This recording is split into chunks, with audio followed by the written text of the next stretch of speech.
वालों को मानते हैं। बेरुदी को तेल नहीं चढ़ाया, बेरुदी नाराज हो गए, वो देवता है। भटियाणी खेली को ओढ़ना ओढ़ना तो भटियाणी राजी होती, माँ भले बिना ओढ़ने पे उनकी सेवा नहीं कर सकते। बेरुदी को तेल चढ़ाओ पिता की सेवा नहीं होती। यही है हमारी बात।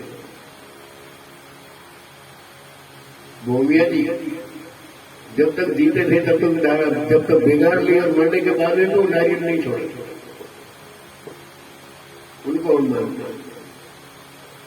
जो प्रकृति के देवता देने वाला है उनको हमने नहीं छोड़ दिया। ये इतने बल्ब लग रहे हैं, इसका बिल आता है, परंतु इसे अधिक हजारों गुना अरबों गुना ज्यादा प्रकाश सूर्य का कभी बिल आया, कभी आपने दिया, कभी सोचा कि बिल आ जाएगा? नहीं।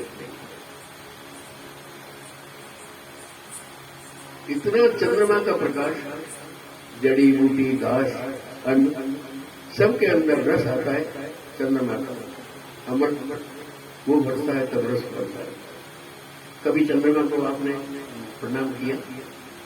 कोई चाहे तो दूज के दिन करते हैं, वो भी बाबे के नाम से, चंद्रमा के नाम से नहीं। आज बाबे की दूज है, बाबे की दूज है। बाबे से पहले दूज नहीं थी है? बाबे से पहले भी दूज थी। चंद्रमा को प्रणाम नहीं किया, अर्घ्य नहीं किया। एक गैस है, आज हम एक गैस खरीदते हैं 500 रुपए कम से कम। वैसे तो कीमत घटती बढ़ती रहती है, 700-800 में होगी। मैं 500 का हिस्सा रखता हूँ। 500 की एक गैस, रात और दिन के अंदर 10 टंकी का हम ऑक्सीजन लेते हैं, गैस लेते हैं। ये बाहर की शुद्ध हवा में मिलती है, पेड़ों से, वृक्षों से। कभी हमने वृक्षों को प्रणाम किया? कभी हमने पेड़ों को पानी पिलाया? नहीं। जल, ये जल भी देवता है। हम जब हवन करते हैं तो देवताओं का आह्वान करते हैं। अग्नि देवता, वायु देवता, सूर्य देवता, वसुदेव देवता, देवताओं को बुलाते हैं। ये ब्राह्मण लोग बुलाते हैं, यज्ञ करने वाले बुलाते हैं। ब्राह्मण कोई जन्म से ब्राह्मण नहीं, आप भी ब्राह्मण हो सकते हो। देवताओं को बुलाते हैं, परंतु वो खुद भी भूले हुए बुलाते जरूर है, परंतु पूजा नहीं करते। वो ग्रह की पूजा करते हैं केवल अपने लालच के लिए। जल, एक लोटा, आज के वैज्ञानिक युगों में एक लोटा जल तैयार करने में 100 रुपए खर्च आता है। हाइड्रोजन और ऑक्सीजन 2 तरह का गैस मिलाने से एक लोटा पानी तैयार होता है। एक लोटा पानी। हमें हमारे अपने जीवन में कितने पानी खर्च करते हैं? नहाने में, धोने में, पीने में, खेत पकाने में, मकान धोने में, रास्ता धोने में। अगर कभी लोटे के हिस्सा 100 रुपए के हिसाब से अगर बिल आ गया तो कुछ नहीं। हमारे पानी का बिल आ गया, पानी का बिल नहीं आता। टूटी कुछ घर में होती है, बिल आता तो पानी का बिल नहीं। अगर वैसे पानी का बिल हो तो इतनी बरसात होती, कभी बिल आया क्या? तालाब भर जाते हैं, नदियां बह जाती, कभी बिल आया क्या? बिल आता है व्यवस्था का, जो समय पर टूटी खोलता है, पानी टंकी में चढ़ाता है, छान करके भेजता है, जगह जगह पर खोलता है, उसका बिल। पानी का बिल नहीं। तो जो देवता है उसको हमने भूल दिए। देवताओं का कर्जा बढ़ने के बाद में 7 तरह से तकलीफ होती है, जिसे नीति कहते हैं। हम किसी का उधार पैसा ले लेते हैं तो बाद में क्या होता है आप जानते हो? कई प्रकार के केस होते होते आगे जाकर पूर्ति होती है, सामान बाहर फेंका जाता है। तो भगवान कहाँ फेंके? परमात्मा के तो सारा संसार ही है, कहाँ फेंके? तो फेंकेंगे नहीं। वो 7 तरह से नीति वर्षा करते हैं। अति वर्षा, ज्यादा वर्षा तो मनुष्य रोक नहीं सकता। अनावृष्टि, बरसात नहीं हो तो मनुष्य करवा नहीं सकते। खेतों में अगर चूहे ज्यादा हो जाए तो मनुष्य रोक नहीं सकते। जीव जंतु ज्यादा हो जाए तो रोक नहीं सकते। टीडी को सरकार ने रोका, परंतु अब तो डंठल के अंदर ही जीव पैदा हो गए, कैसे रोकोगे? कपास के टोडे के अंदर जीव पैदा हो गए, कैसे रोकोगे? ये प्रकृति का दंड है। धरती धूल मिल जाती है, ज्वालामुखी पर्वत फट जाते हैं। अभी भी एक पर्वत फूटा है पिछले सप्ताह के अंदर विदेशों में, पहाड़ टूटा, पहाड़ के अंदर आग उगल रही। आपको मालूम होगा कुछ वर्षों पहले 7 कुओं के अंदर आग लगी थी। वैज्ञानिकों ने 6 महीने तक प्रयास किया, वो बुझा नहीं सके। ये सारे प्रकृति का दंड है। नाना प्रकार के विविध रोगों का आक्रमण, ये प्रकृति का दंड है। ये 7 तरह से प्रकृति दंड देती है, वो सिर्फ नास्तिकता के लिए। आज हम कहते हैं भगवान को किसने देखा है? भगवान को कौन मानता है? लोग कहते हैं गंगानगर में ऐसे ही एक विशाल सत्संग थी। एक आदमी खड़ा हुआ और कहता है ये मुक्ति उक्ति कुछ नहीं है, ये संतों का ढोंग है। संतों ने रोटी खाने के लिए मुक्ति का नाम ठहरा दिया, मुक्ति है ही नहीं। वो तो इतना कह करके बैठा गया। प्रसंग कोई दूसरा चल रहा था, बीच में कोई वाणी का अर्थ चल रहा था, बीच में वो कह कर बैठ गया, तो वाणी का अर्थ तो वही रुक गया और उसका उत्तर देने के बीच में वही आपको बता। संसार में हर मनुष्य के पास में विश्वास है। एक मजदूर सवेरे से शाम तक पत्थर ढोने वाला है, उनको विश्वास है कि शाम को मुझे हाजिरी मिलेगी। एक सरकारी या प्राइवेट नौकरी करने वाला 1 महीना तक काम करता है, उनको विश्वास है कि महीने के बाद में तनख्वाह मिलेगी। एक आदमी विदेश जाता है, उनको विश्वास है कि पीछे मेरे माँ बाप भाई बैठे, मेरे बच्चों की रखवाली करने वाले, विश्वास होगा। और हमारे में हमें विश्वास होता है कि माँ कहती है कि ये तेरा पिता है, उसको हम पिता मानते हैं। हमने पिता को नहीं देखा, हमने पिता को नहीं देखा, पिता माँ के कहने से हम उनको पिता मानते हैं।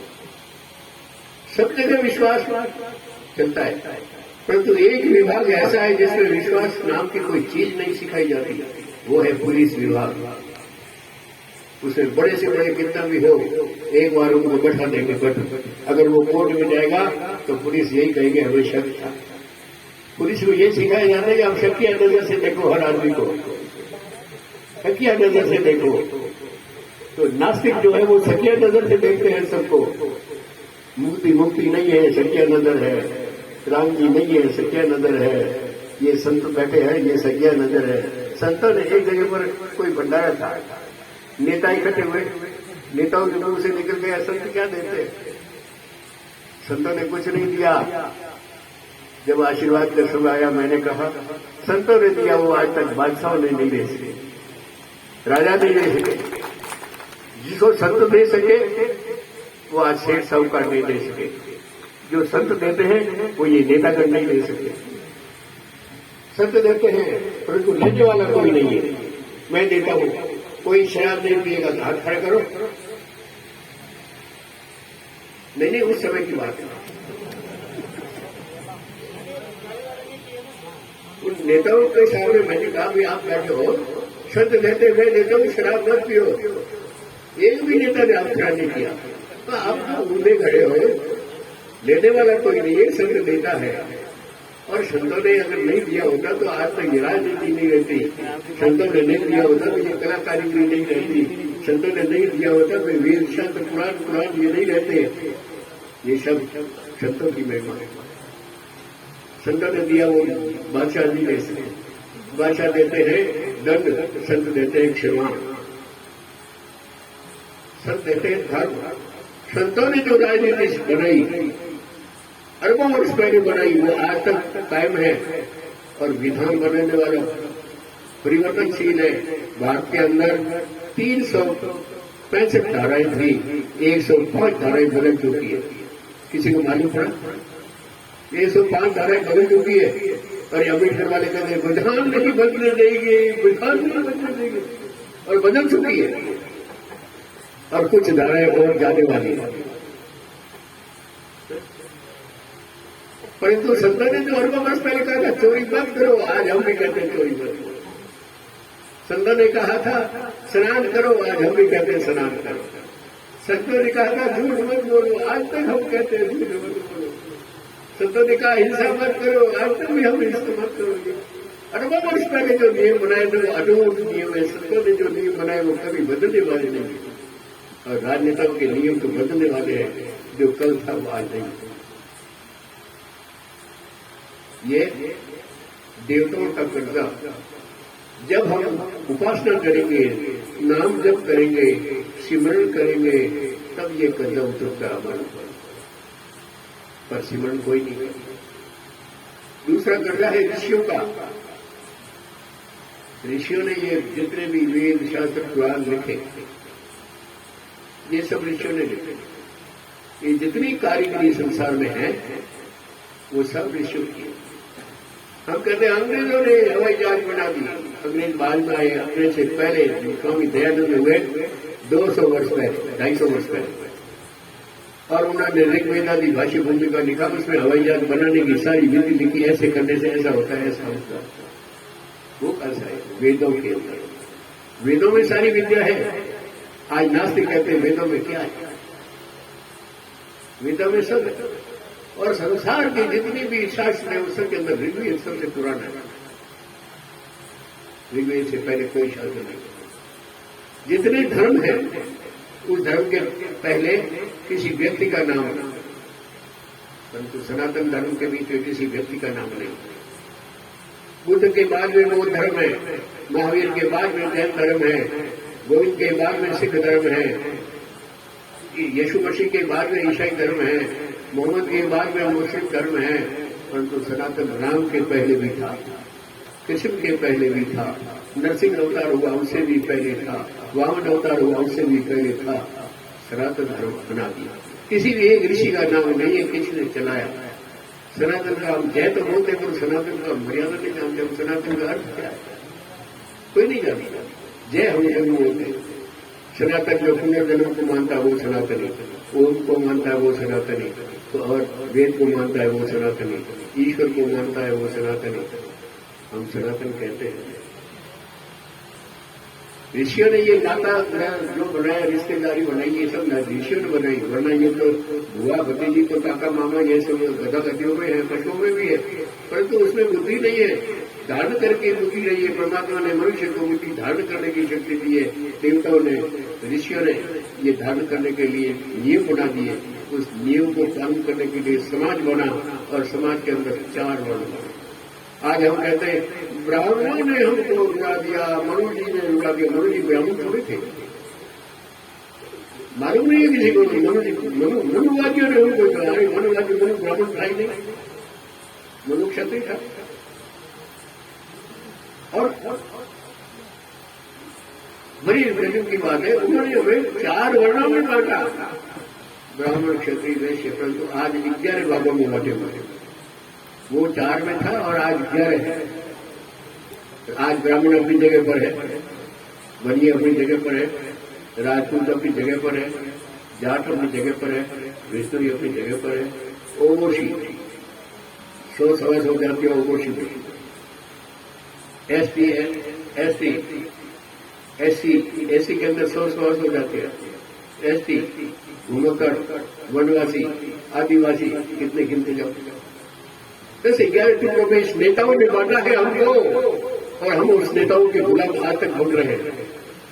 इन नेताओं की चाल है कि फूट डालो, राज करो, आज तक भी यही चल रहा है। शास्त्र तो 4 चारों भी थे। आज हम चारों में 24 बन रहे हैं। कितनी जातियां अलग अलग। जाति जो जन्म होता है उसे जाति मानते हैं शास्त्रों में। जन्म घोड़ा गधा कुतंगला 84 लाख जातियां वो कभी बदलती नहीं है, और वर्ण बदलता है। आज मैं अध्यापक हूं, कल फौज में भर्ती हो जाऊंगा, मैं क्षत्रिय हो जाऊंगा। पल पहला पूजा पाठ कराने लग जाऊंगा, मैं ब्राह्मण हूँ। और ब्राह्मणों में 6 कर्म है, 6 में 3 ब्राह्मण ने छोड़ दिए, फिर भी हम ब्राह्मण को मानते हैं। दान लेना और देना नहीं, आज देना ही लेना है। ये कि करना और करना नहीं, आज कोई ब्राह्मण करता नहीं है, करवाता है। दान लेना और देना, लेते लेते देने का नाम नहीं।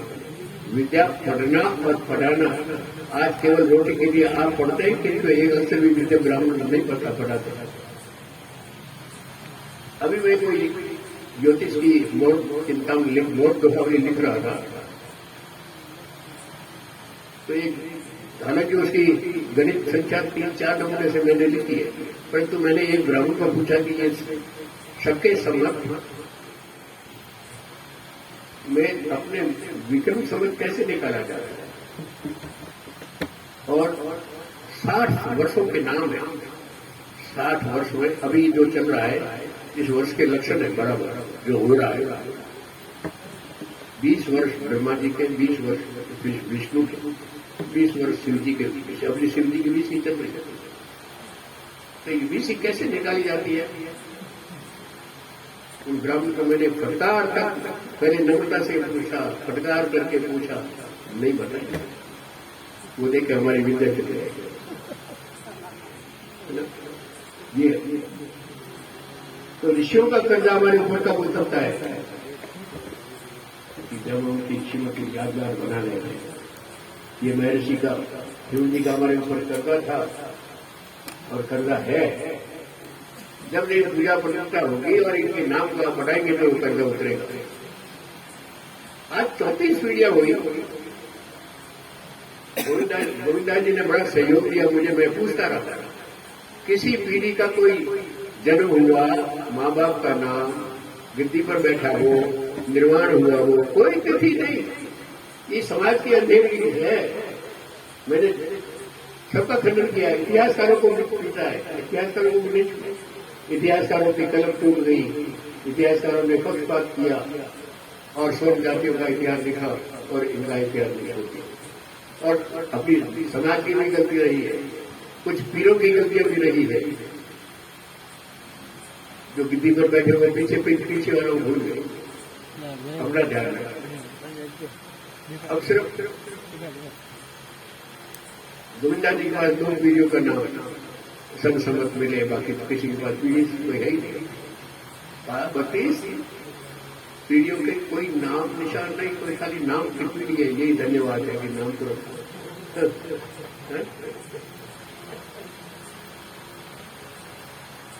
क्या कहा जाएगा? ऋषियों का कर्जा। अब तीसरा है माँ बाप का कर्जा। माँ बाप सबके हैं, पशु पक्षी जीव जंतु सबके हैं और हमारे भी है, परंतु किसी के ऊपर कर्जा नहीं है, मनुष्य के ऊपर कर्जा है। क्यों? गाय का बछड़ा अपने आप जन्म लेते ही अपने आप खड़ा होता है, अपने आप दूध पीता है, अपने आप घास सीखता है, नाचना कूदना सब अपने आप, उनको कोई सिखाता नहीं। बकरी का लेला भी यही, जन्म लेने के बाद अपने आप खड़ा होता है, अपने आप दूध ढूंढता है, अपने आप घास खाना सीखता है, नाचना कूदना अपने आप करता है। पर मनुष्य को ऐसा नहीं। मनुष्य जन्म लेते ही या तो दाई बताती है या माँ बताती है दूध कहाँ मिलता है, और स्नान करवाना, कपड़े पहनाना, उंगली पकड़ करके चलना सिखाना, चबा चबा करके खाना सिखाना, 2 अक्षरों की पढ़ाई, काका मामा दादा दादी कह करके सिखाना, बोलना सिखाना, ये माँ और बाप 25 साल तक बच्चे को सिखाते हैं। और आज किसी को कह दे, पढ़े लिखे बच्चे को भी कह दे कि आप प्रणाम करो तो चाहतेगा, प्रणाम करो नहीं करो, वो सारा दोष आप लोगों का है। आप लोगों ने अपने माँ बाप को कभी प्रणाम नहीं किया, अगर किया है तो हाथ उठा, पीछे वाले कोई हाथ नहीं। किसी ने माँ बाप को प्रणाम नहीं किया, खाली हाथ वाले कर रही है, के लिए हाथ खड़ा कर दो। प्रणाम नहीं किया आपने, यूं ही देखा जाए कि हाथ खड़ा करके उंगली राजी करने के लिए।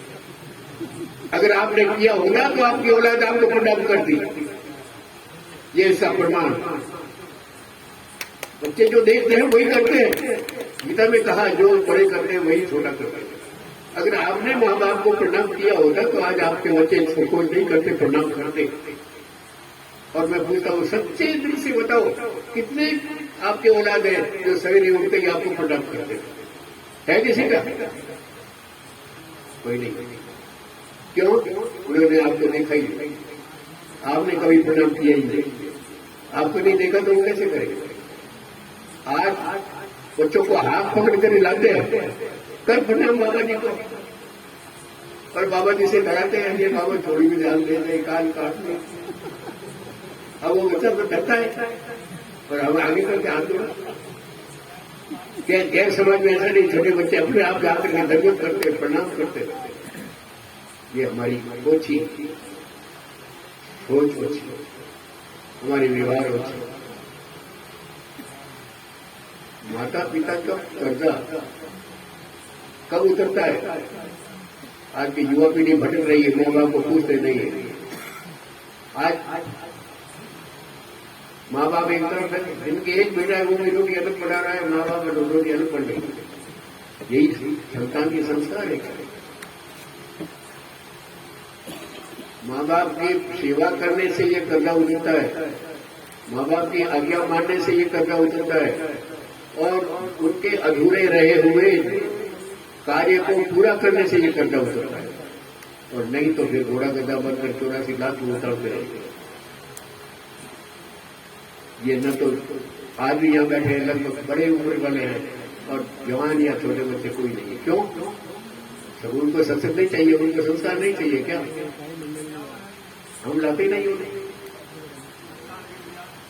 हाँ, दारू पिए वो समाज में ठीक है, शराब पिए, चोरी करे, जुआ खेले, रोज की लड़ाइयां घर में आ जाए, वो तो समाज में ठीक है, बच्चा बच्चा है।